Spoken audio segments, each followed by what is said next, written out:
Hey everybody, welcome back to another episode of A Gardener's Journey Homestead. I'm Barbara. Thank you so much for stopping by our channel today. You can see that it's about dusk behind me, and this is a classic example that when you gotta get it done, you gotta get it done. Because why? I'm growing food, y'all. I am growing food. I apologize, my voice is still a little hoarse. It is better. It may not sound like it, but it is better. I feel great. I've lost my voice, and I think it's just like the allergies and the pollen. But y'all, we're taking it one step further on the in-ground garden. So on this video, I'm going to be showing you our work tilling up the ground, getting the new space ready to plant.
If you are new here, I am in Tennessee. I'm in Zone 7A, and we have an in-ground garden space that we have expanded.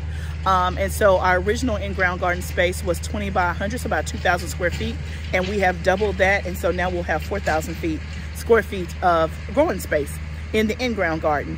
Last year was the very, very first time that I had an in-ground garden. It's just some stuff that you just can't grow in a hot tunnel, like corn. And I really wanted to grow corn, and I really wanted to grow watermelons and all of that. And so last year, my husband was so kind to help me start an in-ground space. And I'll tell you, I fell in love with it. I love my tunnel, but the growing outside, it worked. I mean, it worked so well, and I loved it. I absolutely loved seeing it out of my window. I loved harvesting it. I loved everything about it. And so the summer is a special time when I get to have my in-ground garden. I tried to do it in the fall. I don't know that I was a fan of that. Just, it didn't work as well as it did in the summer. So I'm excited because this is getting us to the very next step where we can actually plant in the ground. So we rented a piece of equipment like we did the last time from Sunbelt Rentals. I don't know what the exact name of it is, but it's an implement that goes in the back of my husband's tractor. That's what he's using to kind of plow the ground. It's not a tiller. We tried that the first time last year. That didn't work. It's some kind of, I don't know what the name of it is. I'll try to get it and ask it. Excuse me. So he's already made a couple of passes, and it's breaking it up. It works really well. But we're on a time crunch. We have to return it in, let's see, 3 days. And 2 of those days, we're going to be out of town. So anyway, that's why we're out here, and it's dusk, because we just got to get it started and make sure that it gets done before we have to turn it in, because we don't want to rent it another day. So I apologize, it's a little bit dusk. I will insert some footage here of him doing it, and then I'll just pick back up tomorrow where you can see more in the daylight. Okay, y'all, it's done. Okay, y'all, it is done. You can see from one end to the next, all the way across. It is done. Let me go out here.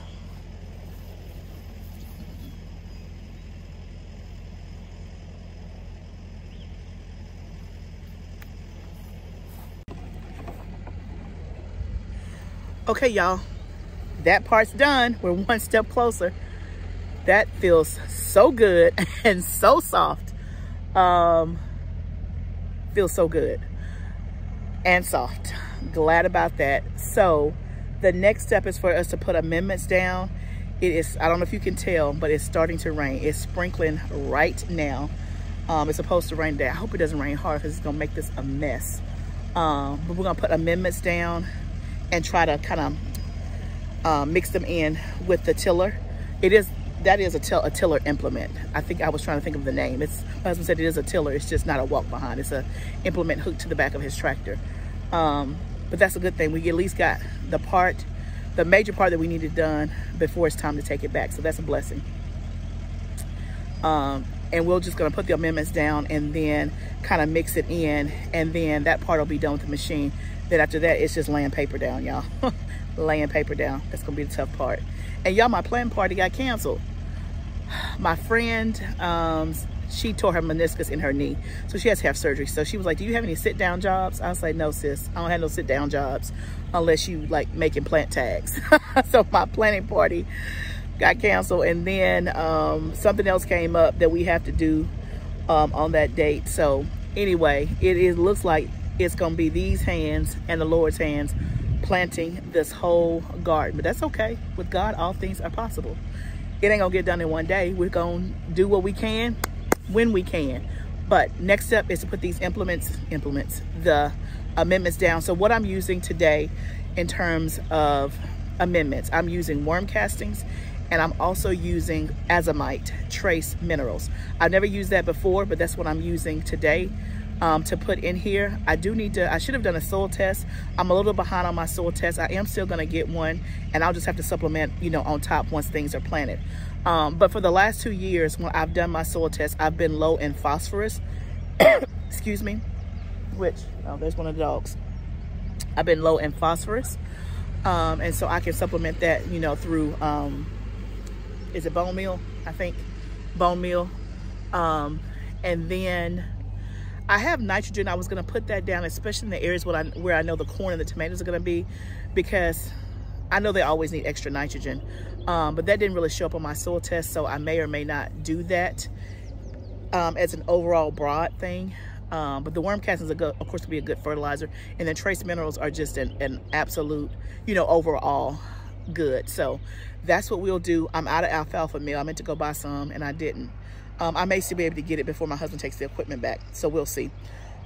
I used all my alfalfa meal in the in the tunnel. So anyway, that's what we're about to do, and we're gonna move it one step closer.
Okay, y'all, we got all the amendments down. I ended up doing some perlite in some areas that had some compaction, where we had some drainage issues last year. So I did some perlite, I did trace minerals, or azomite, and then I also did worm castings.